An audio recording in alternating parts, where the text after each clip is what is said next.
Senator Flake was one of the Republican congressmen at that early morning practice. Yeah, political editor Dennis Welch had a chance to talk to him this afternoon. Dennis is in the newsroom with that interview. Dennis. Yeah, and Senator Flake, first of all, was not hurt in this incident, but he did say that he ended up having to take shelter in a dugout until the gunfire stopped and he could render aid to the wounded. A terrifying scene playing out in Virginia, where a lone gunman targeted Republicans at a baseball practice. All of a sudden we heard a shot, a very loud shot that everybody thought it sounded like a gun, and then boom, rapid succession after that. Republican Congressman Steve Scalise was among those shot and wounded.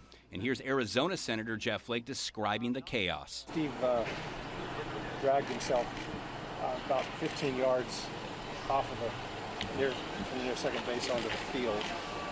He was laying motionless out there, but I couldn't get to him until the shooting stopped.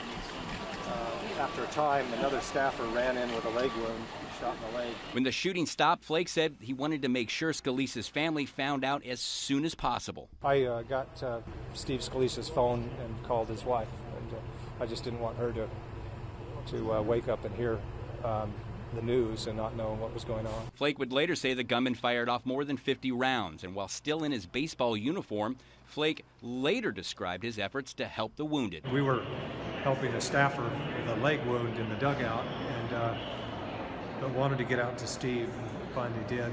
I got out there and we applied pressure for a while. I also want to note that after the shooting, former President Barack Obama called Mr. Flake, and according to the senator, the former president said he hopes the incident will bring more unity in Washington. And again, I did speak to Mr. Flake over the telephone today, and he says he does plan to play tomorrow in that charity baseball game. In the newsroom, Dennis Welch, 3TV.